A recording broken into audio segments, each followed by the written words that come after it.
عمر بن عبدالعزیز رحمہ اللہ ایک بہت بڑے بزرگ گزرے ہیں۔ اللہ تعالیٰ نے انہیں حکومت عطا فرمائی تھی، اپنی زندگی کو دین کے کاموں پر لگا دیا، سادہ زندگی گزاری۔ وفات سے چند دن پہلے ایک دوست سے ملاقات ہوئی۔ دوست کہنے لگے، عمر آپ نے اپنی اولاد کے ساتھ ناانصافی کی ہے، آپ نے اولاد کے لیے کچھ بنایا نہیں ہے۔ پہلے جو بادشاہ گزرے ہیں اپنی اولاد کے لیے بہت کچھ بنا کر گئے ہیں۔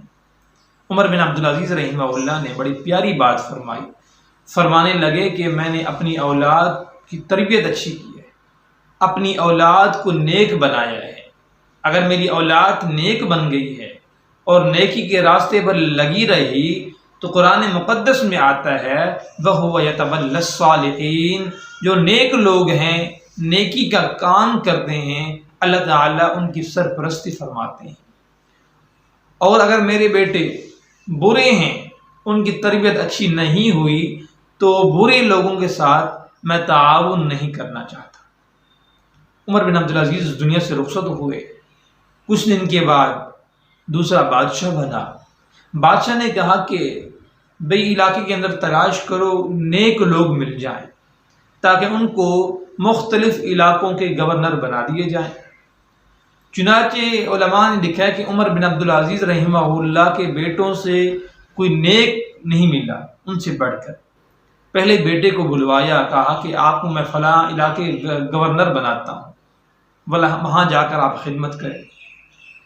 اور دوسرے کے بیٹے کو بنایا، تیسرے کو بنایا گورنر، حتیٰ کہ 11 کے 11 بیٹوں کو مختلف علاقوں کے مختلف شہروں کے گورنر بنا لیے۔ حضرات نے لکھا ہے کہ ایک وقت ہم نے وہ دیکھا ہے کہ جو پہلے بادشاہ گزرے تھے ان کی اولاد پر ایسے حالات آئے کہ جو دنیا بنا کر ان کے والدین گئے تھے، ساری دنیا ختم ہو گئی، اور حالات ایسے آئے کہ ان کو جامع مسجد کے گیٹ پر بھیک مانگتے ہوئے دیکھا۔ اور عین اسی وقت عمر بن عبدالعزیز رحمہ اللہ کے بیٹوں کو گورنر کی سیٹ پر ہم نے دیکھا۔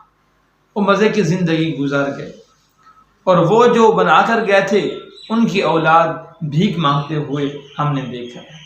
میرے عزیزو، اگر ہم اپنی اولاد کی تربیت اچھی کریں گے، اپنی اولاد کو نیکی کے راستے پر لگا کر جائیں گے تو یہی اولاد ہمارے لیے صدقہ جاریہ ہے۔ اور اگر ہم اپنی اولاد کو نیک بنا کر نہیں جائیں گے، اچھی تربیت دے کر نہیں جائیں گے تو یہی اولاد قیامت والے دن وبال ہوگی، قیامت والے دن پوچھ ہوگی۔ قرآن مقدس میں آتا ہے انما اموالکم و اولادکم فتنہ، مال اور اولاد فتنہ ہے۔ فتنے سے مراد آزمائش ہے۔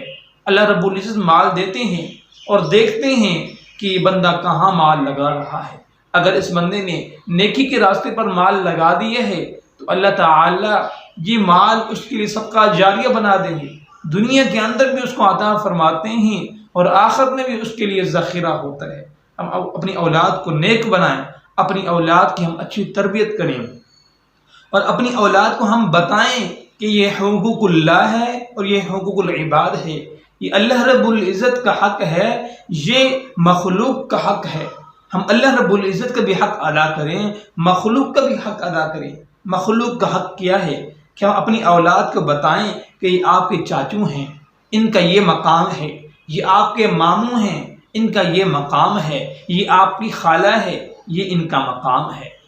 روایات میں تو یہاں تک آتا ہے کہ اگر کسی کی والدہ دنیا سے رخصت ہو جائے، کسی کی والدہ دنیا سے رخصت ہو جائے تو وہ اپنی خالہ کو والدہ کا مقام دے۔